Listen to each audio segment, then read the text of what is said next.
sebagainya. Mending saya diuji dengan yang baik-baik.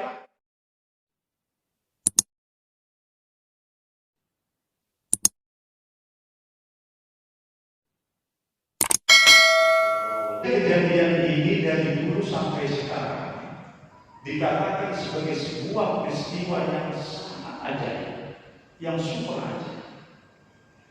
Karena tadi jaraknya yang tidak terukur, alat transportasinya masih sangat tradisional, kuda barangkali atau onta, dan waktunya sangat singkat.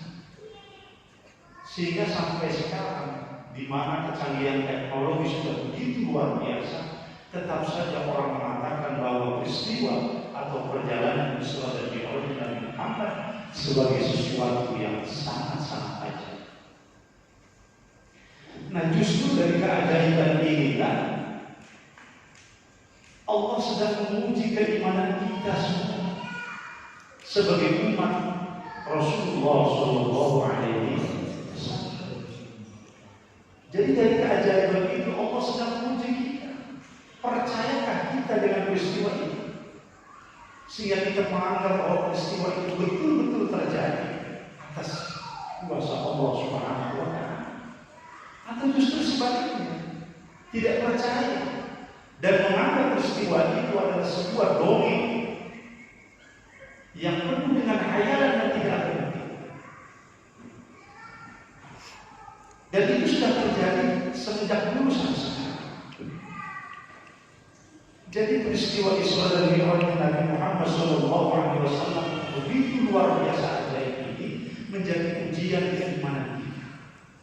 Betulkah kita sebagai orang yang selama ini mengaku iman kepada Allah? Betulkah kita yang selama ini mengaku sebagai orang yang percaya kepada Rasulullah? Dan betulkah kita sebagai orang yang selama ini mengaku sebagai orang yang percaya kepada kitab Allah di Al-Quran? Maka pada saat inilah kita diuji. Dengan Isra dan Mi'raj inilah keimanan kita semua diuji. Percaya kita dengan Isra dan Mi'raj, maka betullah pengakuan keimanan kita. Tetapi kalau kita tidak percaya atau bahkan meragukan, maka tentu saja keimanan kita patut dipertanyakan. Jadi Allah sedang menguji keimanan kita. Betulkah kita percaya dengan Al-Quran? Karena kalau kita menjadi orang yang percaya dengan Al-Quran, maka seharusnya kita percaya dengan peristiwa itu. Sekalipun mungkin akal kita sangat susah untuk dapat menerima secara logika bahwa peristiwa itu betul-betul terjadi.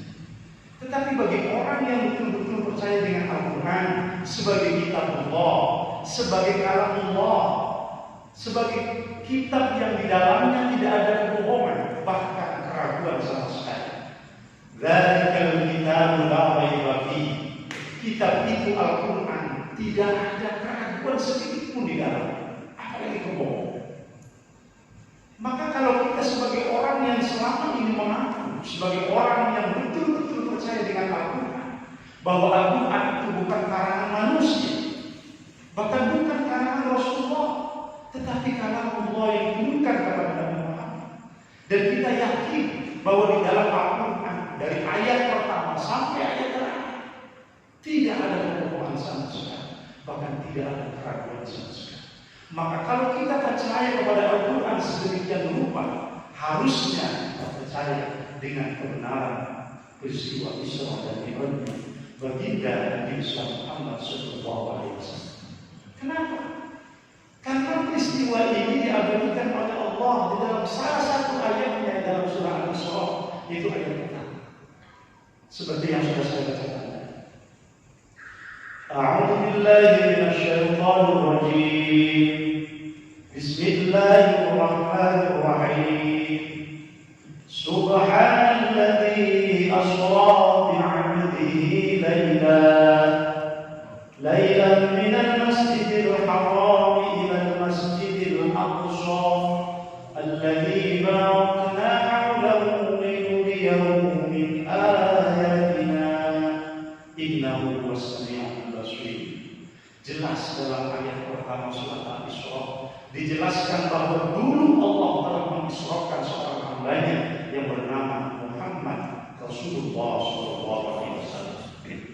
Maka kalau orang tidak percaya dengan kebenaran peristiwa Isra yang sudah jelas-jelas disampaikan di dalam Al-Quran surah Al-Isra yang pertama, maka sama saja dia tidak percaya dengan Al-Quran, karena tidak mempercayai salah satu habar dari surah yang ada di dalam Al-Quran itu sendiri. Jadi kalau kita memang benar-benar sebagai orang yang percaya dengan kitabullah sebagai kalamullah yang di dalamnya tidak ada keraguan sama sekali, maka kita harus menjadi orang yang percaya dengan kebenaran dalam peristiwa Isra dan Mi'raj. Kemudian peristiwa Isra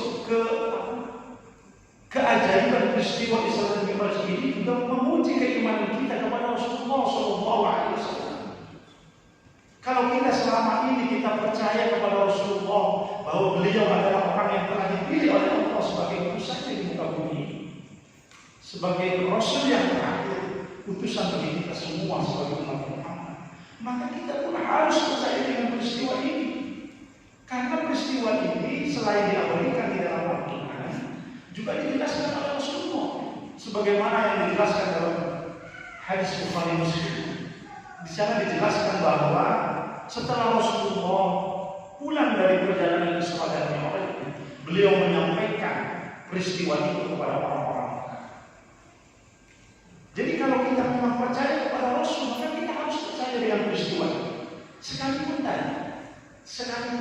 akal kita sangat-sangat sulit dan sangat tidak mudah untuk dapat memahami peristiwa yang sangat luar biasa. Karena bagi orang yang beriman tidak lagi melihat bagaimana peristiwa itu terjadi, tetapi siapa yang menyampaikan peristiwa itu terjadi. Seperti dulu yang telah dibuktikan atau dicontohkan oleh sahabat beliau yang bernama sahabat Abu Bakar Siddiq radhiyallahu anhu.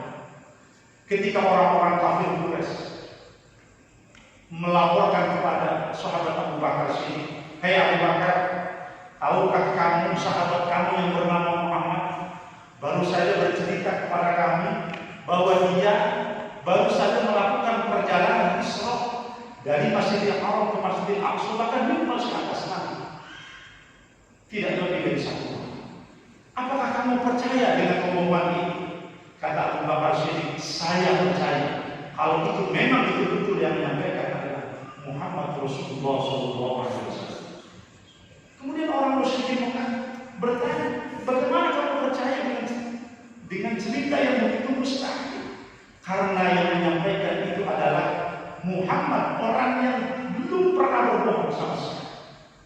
Jadi sahabat Abu Bakar Siddiq mempercayai peristiwa Isra dan Mi'raj dengan berlandaskan kejujuran Rasulullah sebagai pribadi yang tidak pernah berbohong dalam bicara.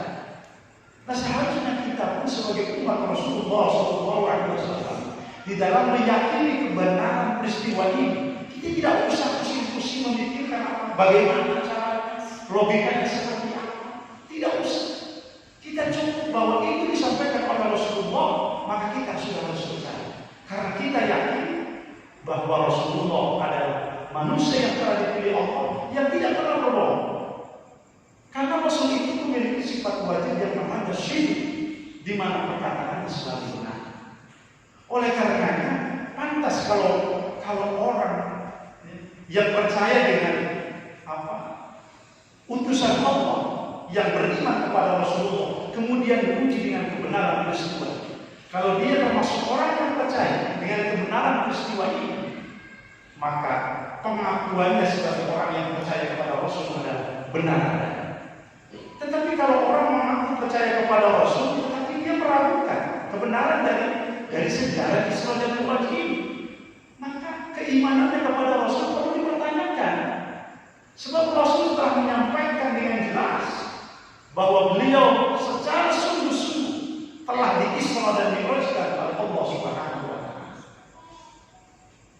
Kemudian keajaiban Isra dan Mi'raj ini, hadirin sekalian yang dimuliakan Allah, juga menguji keimanan kita kepada Allah Subhanahu wa Ta'ala.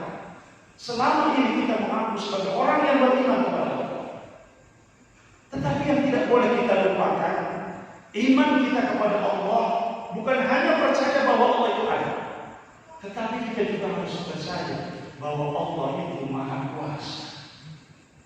Maka ketika kita percaya kepada Allah sebagai Tuhan yang wujud dan Maha Kuasa, maka seharusnya kita juga percaya dengan kebenaran peristiwa Isra dan Mi'raj Rasulullah SAW. Karena peristiwa ini terjadi karena kekuasaan Allah. Artinya bahwa dalam Isra ini Nabi Muhammad tidak Isra sendiri, tetapi diisrakan oleh Allah. Seperti yang dalam ayat tadi dijelaskan. Subhanalladzi asra, Maha suci Allah yang telah mengisra. Jadi Rasulullah dalam Isra Mi'raj itu tidak Isra sendiri, tetapi diisrakan oleh Allah. Artinya hakikatnya pelakunya Allah. Nabi Muhammad itu hanya sebagai objek, subjeknya adalah Allah. Aktornya adalah Allah. Nah, kalau yang melakukannya Allah, maka apa yang mustahil bagi Allah? Karena bagi Allah itu semuanya mudah. Sulit bagi kita, tapi mudah bagi Allah. Karena Allah itu adalah Tuhan yang idza arada syai'an ayyaqula lahu. Jadi bagi Allah itu kalau menghendaki sesuatu terjadi, maka tinggal terjadi maka terjadi. Termasuk kalau Allah menghendaki peristiwa Isra dan Mi'raj itu terjadi, maka mudah bagi Allah. Tidak orang yang merasa sulit memahami kebenaran peristiwa Isra Mi'raj ini karena peristiwa ini dikaitkan dengan kemampuan manusia, kemampuan makhluk. Ya kalau dikaitkan dengan kemampuan manusia, termasuk kemampuan Rasulullah SAW, ya susah. Karena pun tidak mungkin dalam waktu yang begitu singkat. Karena jangankan Mi'rajnya, Isra-nya saja, perjalanan dari Masjidil Haram ke Masjidil Aqsa tercepat pada waktu itu menurut sejarah 1 bulan.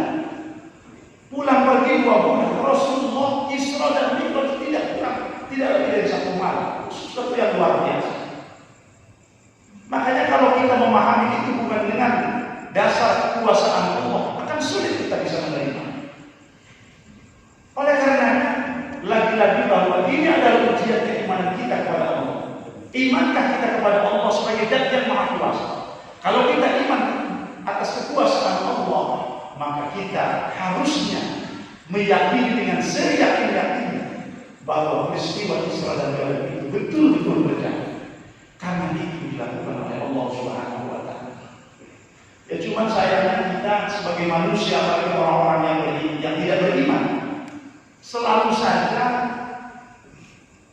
menyamakan kemampuan Allah, kemahakuasaan Allah dengan kemampuan manusia.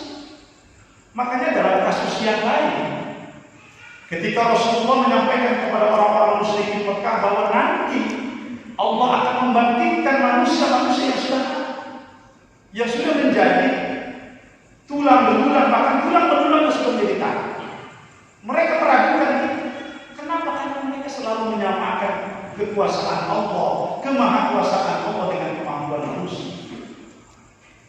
Sehingga mereka mengatakan, "Idza kunna 'idhaman wa rufatan akhirna lamab'uts."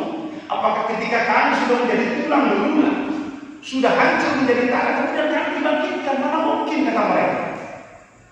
Karena mereka selalu berpikir bahwa itu yang melakukannya makhluk, manusia, bukan Tuhan yang Maha Kuasa. Akhirnya Allah pun menjawab, "Qul kunu hijaratan aw hadida." Kata Allah, "Hai orang-orang musyrikin Mekah, jangankan hanya menjadi tulang belulang, jangankan hanya baru menjadi tanah, jadilah kamu batu dan jadilah kamu besi, maka akan aku bangkitkan," kata Allah Subhanahu wa Ta'ala. Dan itu mudah bagi Allah. Jadi termasuk dalam peristiwa Isra dan Mi'raj ini, kenapa dulu sampai sekarang banyak orang yang tidak beriman, tidak mempercayai kebenaran daripada peristiwa Isra dan Mi'raj ini, sehingga mereka menganggapnya sebuah dongeng yang penuh dengan khayal yang tidak ada bukti. Karena mereka selalu menyamakan kemahakuasaan Allah dengan kemampuan manusia. Tentunya kita sebagai orang yang beriman, kita tidak boleh seperti ini. Kita sebagai orang yang mengaku beriman kepada Allah, beriman kepada Rasulullah, beriman kepada kitab Allah, maka sesulit apapun akal kita memahami secara logika manusia kebenaran atau rasionalitas dari peristiwa ini, maka kita harus percaya, karena kita adalah orang yang percaya kepada Allah, kita orang yang percaya kepada Rasulullah, dan kita adalah orang yang percaya kepada kita. Oleh karenanya, dalam memahami peristiwa-peristiwa dan Mi'raj ini, seharusnya kita jangan hanya menggunakan logika manusia, tetapi gunakanlah logika keimanan kepada Allah. Jadi hadirin yang dimuliakan Allah, sekali lagi bahwa keajaiban peristiwa Isra dan Mi'raj ini merupakan ujian keimanan yang Allah berikan kepada kita. Dan Allah menguji keimanan kita bukan hanya dengan Isra Mi'raj. Ada banyak ujian-ujian yang Allah berikan kepada kita, menguji keimanan kita. Apakah benar kita itu iman kepada Allah, atau hanya omongnya saja? Karena banyak orang yang mengaku iman hanya mulutnya saja, tetapi hatinya mereka tidak beriman sebenarnya. Sehingga begitu mereka diberi ujian oleh Allah, ya, kelihatan hasil. Oleh karenanya Allah mengingatkan kepada orang-orang yang beriman, ahasiban nasu ayyutraku ayyaqulu amanna wa hum la yuftanun. Apakah manusia menyangka ketika mereka sudah mengatakan saya beriman, mereka tidak akan diuji? Tidak. Walaqad fatanna alladziina min qablihim fala ya'lamanna Allahu alladziina shadaqu wa ya'lamanna al-kadhibin. Jadi jangan menyangka ketika kita sudah beriman, atau bahkan kita sudah menjadi orang yang taat, berjamaahnya rajin, sedekahnya banyak, ngajinya tiap malam, bukan hanya tiap malam minggu, kemudian Allah tidak memberikan ujian kepada kita. Tidak. Allah akan selalu menguji keimanan kita, karena Allah ingin tahu kualitas keimanan kita. Karena iman itu kan adanya dalam hati, bukan di mulut, bukan di verbal, tapi di dalam hati. Nah, karena dalam hati itu maka Allah menguji siapa orang yang betul-betul beriman, atau orang hanya ngaku-ngakunya saja beriman. Nah, oleh karenanya Allah kemudian memberikan ujian-ujian. Nah, salah satunya dengan keajaiban peristiwa Isra dan Mi'raj Rasulullah SAW. Tetapi bukan hanya itu.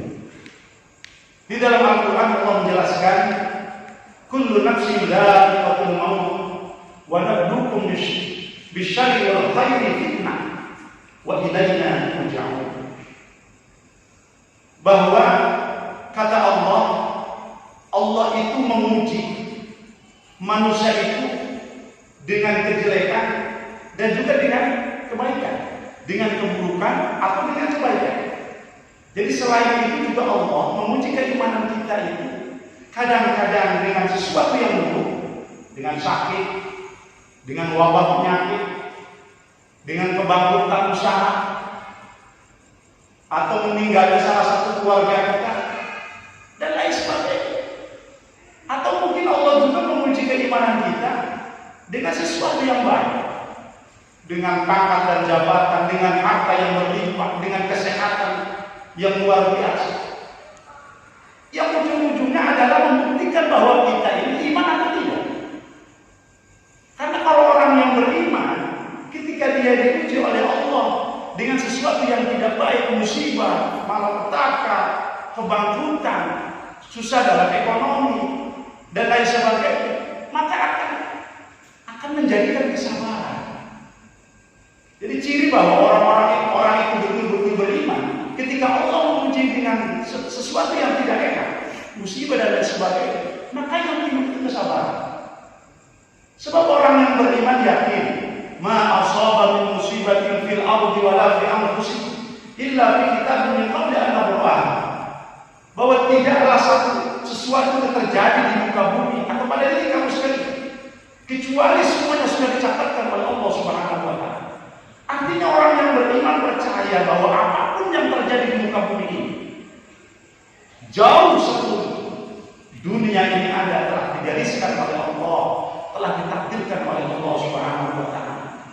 Sehingga orang yang beriman akan selalu sabar menerima apapun yang Allah berikan, karena itu sudah menjadi ketentuan Allah. Apalagi dalam hadis Rasulullah SAW juga menjelaskan, ma yusibul muslim min nasabin wala wasbin wala hammin wala ghammin wala adha hatta syauqa yushaquha illa kafarallahu min khataya. tidaklah menimpa kepada diri seorang muslim, seorang mukmin, sesuatu yang tidak enak, sesuatu yang menyusahkan, memusingkan, bahkan duri yang menancap terhadap dirinya, itu akan menjadi penghapus dosa-dosanya. Oleh karenanya ketika orang yang beriman diuji oleh Allah, dia akan sabar. Karena selain dia yakin bahwa itu sudah menjadi kehendak Allah yang tidak bisa ditolak, dia juga yakin bahwa setiap musibah yang Allah berikan akan menghapus dosa-dosanya. Maka sabarlah yang akan muncul. Tapi kalau orang yang tidak beriman ketika oleh Allah diuji dengan sesuatu yang tidak baik, maka dia akan menjauh dari Allah. Dia akan berontak. Yang tadinya sholat-sholatnya dia berhenti. Yang tadinya gemar sedekah, katanya orang banyak sedekah, jauh dari musibah, musibahnya datang terus, sedekahnya berhenti.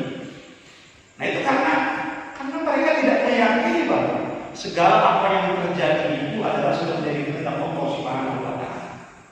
Oleh karenanya kalau orang yang beriman diuji oleh Allah Subhanahu wa Ta'ala dengan sesuatu yang tidak enak, maka yang akan timbul adalah kesabaran. Nah kalau diuji dengan yang baik, maka yang akan lahir adalah syukur kepada Allah. Diuji dengan pangkat dan jabatan, diuji dengan kesehatan, diuji dengan harta yang melimpah, maka yang akan lahir dari pribadi orang yang beriman adalah rasa syukur. Karena orang yang beriman yakin bahwa segala apapun yang dia miliki, yang dia dapatkan adalah anugerah dari Allah Subhanahu wa Ta'ala, bukan semata-mata hasil dari payah, tetapi anugerah dari Allah yang harus disyukuri. Dan yakin pula bahwa segala apa yang Allah berikan dan dia syukuri, maka Allah akan membalasnya dengan nikmat yang lebih baik. La in syakartum la azidannakum wa la in kafartum inna 'adzabi lasyadid. Itu kan janji Allah seperti itu. Siapapun dari kamu yang mensyukuri nikmat Allah, maka Allah akan menambahkan. Kalau kita diberi sehat, ibadahnya tambah lagi. Kalau kita diberi rezeki banyak, sedekahnya tambah banyak, maka Allah akan semakin membanyak, semakin banyak menambah nikmat kepada kita semua. Jadi kebaikan adalah ujian dari Allah, maka keburukan pun ujian dari Allah. Akhirnya ada yang bilang, ya sudahlah, kalau kebaikan ujian dari Allah, keburukan ujian dari Allah. Kalau memang kebaikan itu ujian, keburukan pun ujian. Sudah saya uji saja dengan kekayaan, dengan jabatan dan lain sebagainya. Banyak orang yang mengatakan seperti itu karena mungkin mengira bahwa kalau yang kebaikan itu kan enak, tetapi yang mereka lupa belum tentu yang enak itu lebih mudah. Sehingga banyak orang yang lulus ketika diuji oleh Allah dengan keburukan, dengan musibah, dengan sakit, tapi ibadahnya tambah lagi. Tetapi dia gagal manakala Allah menguji dengan kebaikan, dengan kekayaan, kemakmuran, kesuksesan, jabatan dan lain sebagainya. Itu banyak yang seperti itu. Artinya bahwa memang ujian yang baik itu mungkin dirasakan lebih enak, lebih nikmat, tetapi belum tentu lebih mudah. Sehingga banyak orang yang justru gagal ketika dia diuji dengan kebaikan, padahal dia lulus ketika diuji dengan keburukan. Dan di zaman Rasulullah SAW juga pernah terjadi pada salah satu seorang sahabat yang bernama Tha'labah. Tha'labah ini adalah sahabat Rasul yang begitu miskin sekali. Konon saking miskinnya, beliau hanya punya baju satu untuk sholat berganti dengan istri. Tetapi pada saat dalam kemiskinan itu, sahabat ibadahnya luar biasa, jamaahnya nggak pernah telat. Sholat dengan Rasulullah setiap saat. Tapi begitu dia meminta kepada Rasul, didoakan agar menjadi orang kaya, dan didoakan oleh Rasul kemudian menjadi orang kaya, dia malah justru tidak pernah sholat dengan Rasulullah. Sholatnya banyak yang tertinggal dengan dalih repot ngurusin harta. Yang pada akhirnya konon sahabat ini adalah salah satu contoh orang yang naudzubillah su'ul khatimah. Dan diabadikan di dalam Al-Quran bahwa dijelaskan dalam Al-Quran bahwa ada sebagian orang yang meminta anugerah dari Allah dengan janji kalau saya jadi orang kaya, saya akan semakin rajin. Dan itulah yang dilakukan oleh sahabat ketika dinasihati Rasulullah. Ya Rasul, tolong doakan saya biar saya jadi orang kaya. Saya sudah bosan jadi orang miskin, kata sahabat. Kata Rasulullah, "Hai sahabat, kamu jadi orang miskin dekat kepada Allah. Sholat pun rajin, ibadah pun rajin. Kamu jadi orang kaya belum tentu seperti itu." Kata sahabat, "Ya Rasul, miskin saja saya segini, apalagi saya sudah kaya. Miskin saja saya dalam kekurangan, ibadah saya rajin, apalagi kalau saya orang kaya." Sahabat begitu. Tetapi apa yang terjadi begitu Allah mengabulkan keinginan sahabat dan menjadi orang yang sukses. Sahabat berdalih tidak punya waktu untuk sholat kepada Allah Subhanahu wa Ta'ala. Bahkan ketika Rasulullah meminta zakatnya, sahabat pun menolak untuk memberikan zakat. Sehingga sahabat ada kemungkinan di orang-orang yang akan sholat. Naudzubillah. Jadi jangan mengira bahwa ujian yang baik itu, yang enak-enak itu lebih mudah. Karena memang ya kita saja kadang-kadang kan kita kalau sedang sehat, kan kita jarang nyebut nama Allah, ya Allah, ya Allah, baca sholat kan jarang. Tapi ketika kita sakit, kan hampir tiap saat kita menyebut ya Allah, ya Allah, subhanallah. Ketika situasinya aman, kita pun nggak pernah meminta perlindungan, ya Allah jagalah saya, sehatkan saya, kan begitu. Tapi begitu ada wabah seperti ini, kan kita sering meminta kepada Allah, ya Allah lindungi kami, keluarga kami, kan begitu. Hadirin jamaah sekalian yang dimuliakan Allah Subhanahu wa Ta'ala. Kemudian kapan peristiwa Isra dan Mi'raj ini terjadi? Nah, ini para ulama berbeda pendapat. Ada banyak pendapat kapan persisnya peristiwa ini terjadi. Tetapi memang pendapat yang paling masyhur, peristiwa Isra dan Mi'raj ini terjadi pada tanggal 27 Rajab tahun 10 kenabian. Itu yang paling masyhur. Dan itu bermula ketika Rasulullah SAW sedang berada di Masjidil Haram. Tiba-tiba beliau mendatangkan dua malaikat Allah, yaitu malaikat Jibril dan malaikat Mikail. Datang menghampiri beliau, konon juga ada malaikat yang lain. Kemudian beliau dibawa ke pinggir sumur Zamzam. Setelah di situ kemudian beliau dibedah dadanya dan dibasuhlah hatinya dengan air Zamzam sebanyak 3 kali. Nah, ini hadirin jamaah sekalian yang dimuliakan Allah. Memang kalau Rasulullah itu seorang manusia yang suci, sehingga ulama tidak mau kalau mengatakan pada saat itu Rasulullah disucikan kotorannya karena dia tidak punya kotoran dalam hati. Ulama lebih berpendapat menambah kesuciannya. Tetapi barangkali pelajarannya bagi kita sebagai umat Rasulullah SAW, manakala kita ingin bermunajat kepada Allah, maka hendaknya kita mensucikan diri kita. Karena Rasulullah itu pada saat Isra dan Mi'raj akan bermunajat kepada Allah, intinya itu akan menghadap Allah Subhanahu wa Ta'ala. Nah, kalau Rasulullah munajatnya dengan Isra dan Mi'raj, maka kita sebagai umat Rasulullah munajatnya adalah dengan sholat. Oleh karenanya manakala kita akan sholat, kita pun dianjurkan untuk membersihkan diri kita, baik zahir maupun batin, agar sholat kita sah, diterima oleh Allah Subhanahu wa Ta'ala. Bahkan sholat itu bisa memberikan dampak positif dalam perilaku kita sehari-hari. Jadi bukan hanya sholat, tetapi tidak ada pengaruhnya dalam diri kita. Itu jangan sampai seperti itu. Maka agar sholat itu bisa sah, diterima oleh Allah Subhanahu wa Ta'ala, bahkan memberikan dampak positif bagi kehidupan kita, maka sholat itu bukan hanya dilakukan tetapi didirikan. Wa iqamus shalah. Nah, itu diawali dengan bersuci.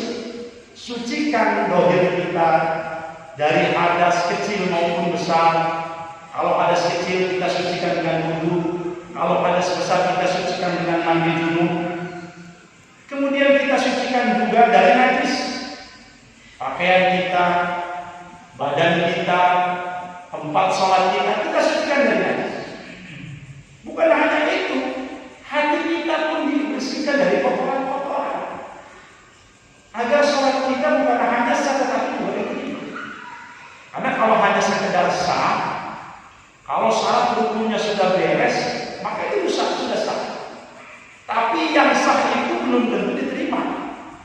Banyak orang yang sholatnya sah tapi tidak diterima oleh Allah Subhanahu wa Ta'ala. Karena yang namanya sah itu yang penting syarat rukun sudah beres. Kalau tadi sudah suci. Tapi kalau diterima tidak cukup hanya itu. Selain kita suci dohirnya, hati kita juga harus suci. Suci dari kesombongan, suci dari ujub, suci dari sifat-sifat riya. Karena kalau kita sholat, syarat rukunnya sudah komplit, sudah baik kita lakukan, baik rukun fi'liyah maupun qauliyah. Tetapi hati kita kotor, penuh dengan riya. Sholat kita ini putih supaya kita dikatai orang yang paling soleh, orang yang paling rajin berjamaah dan lain sebagainya. Maka ketika kita sholat yang syarat rukunnya sudah oke, sudah sah, tetapi hati kita masih kotor, penuh dengan sifat riya, maka sholat kita tidak akan diterima oleh Allah Subhanahu wa Ta'ala. Sebab ibadahnya orang yang riya itu, kata Allah di dalam Al-Quran dijelaskan, kamathali sofwanin alaihi turabun fa asabahu wabil fatarakahu shaldan.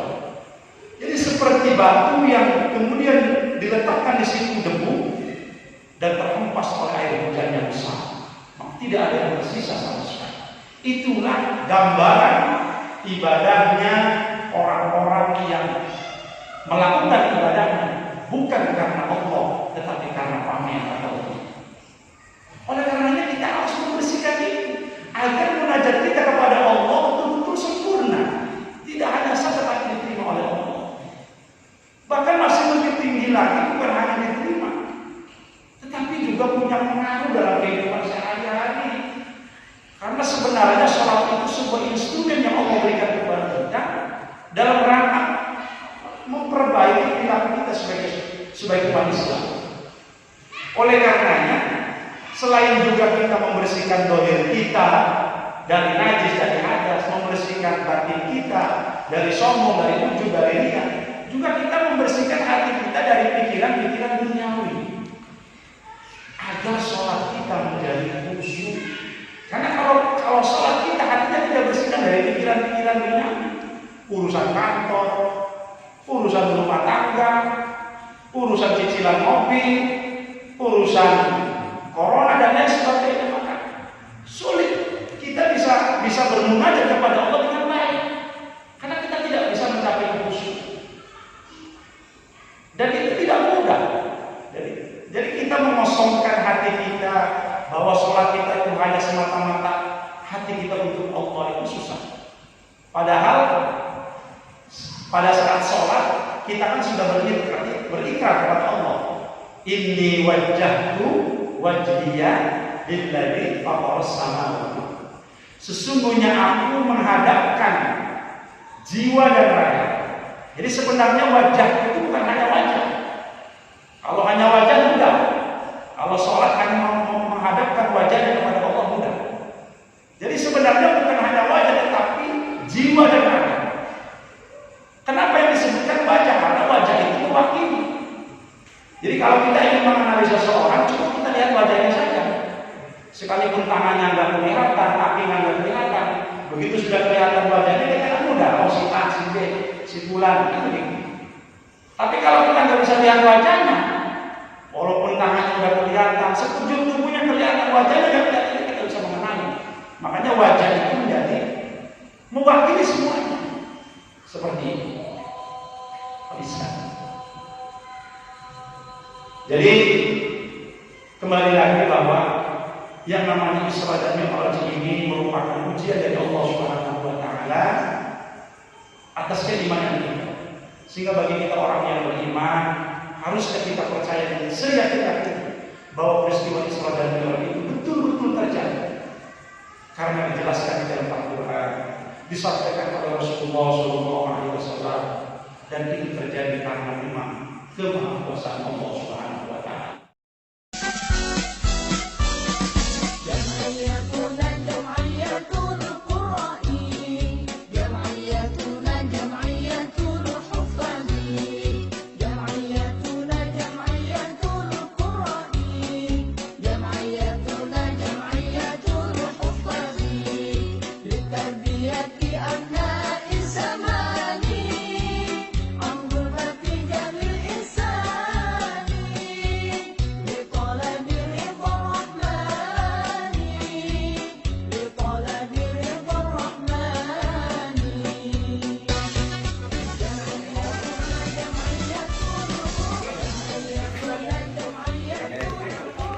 Nasi kebuli ayam panggang, mantap suratap.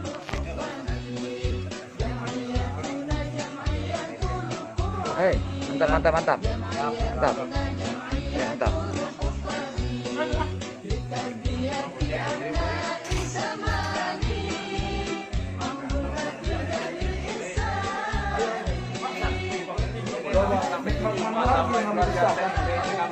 Ya. Ya.